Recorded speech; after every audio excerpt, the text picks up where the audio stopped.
Hey there.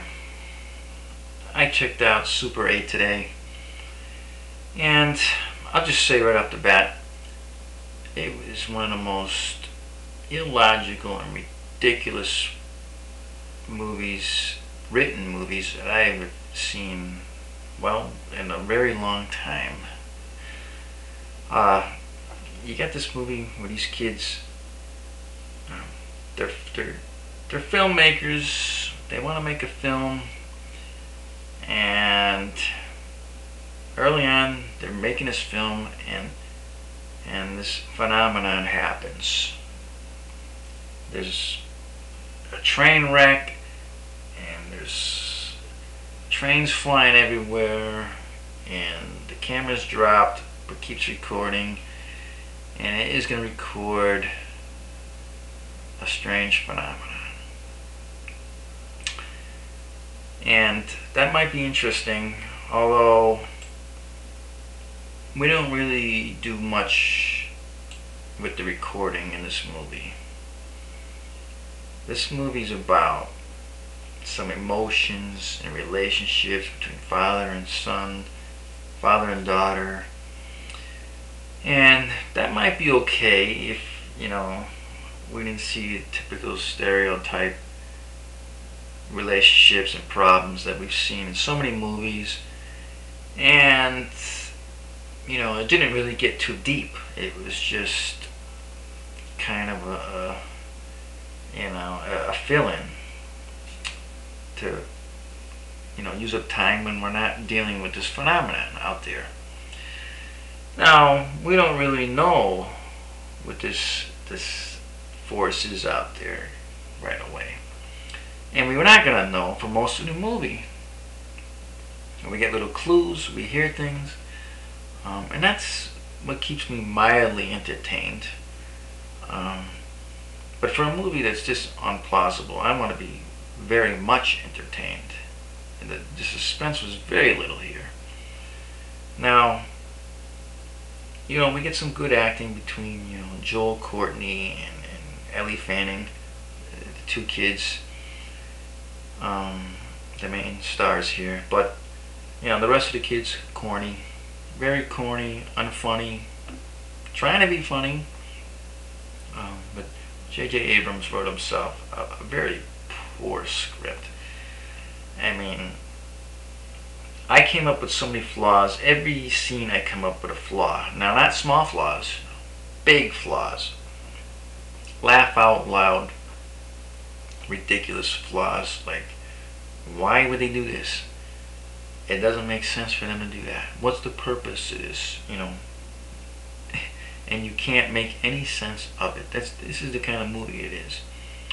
When you got a lot of that, without it being very suspenseful, you don't have a very good movie.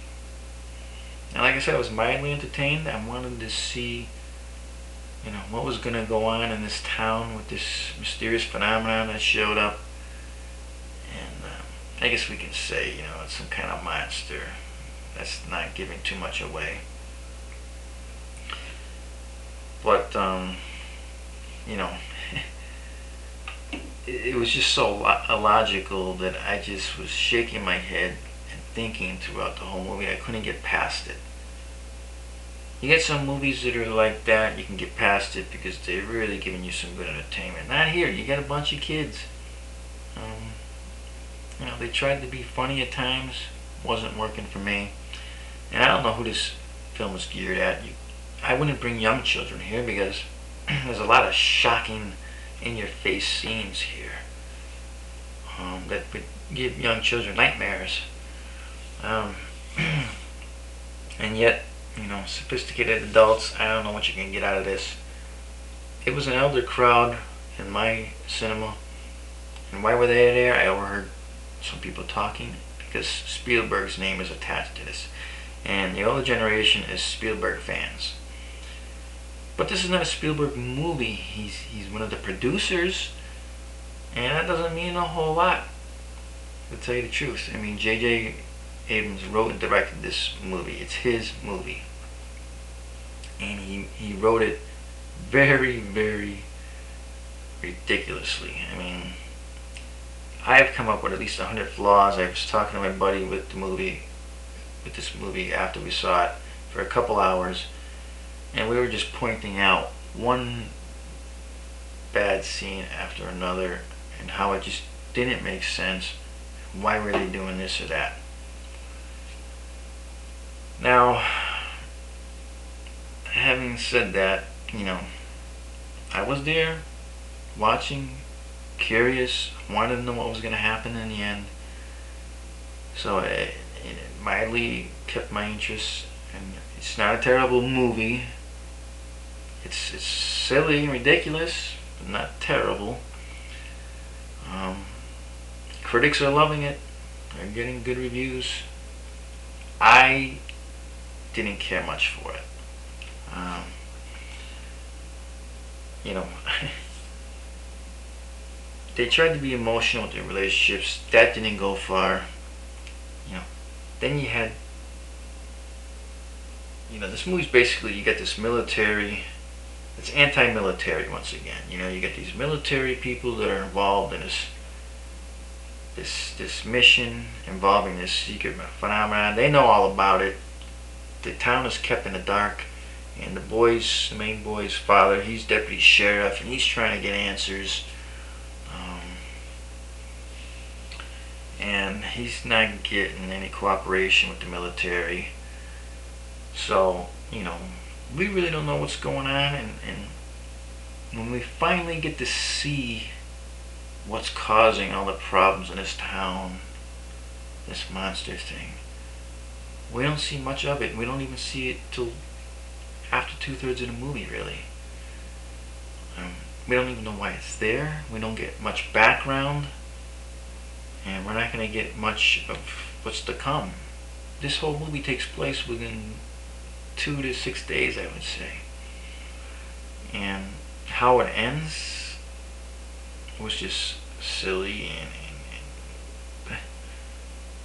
not worthy of what I sat through to get to that point. It was disappointing. So, it's getting good reviews. I personally don't recommend it. If you must see it, you can wait for DVD.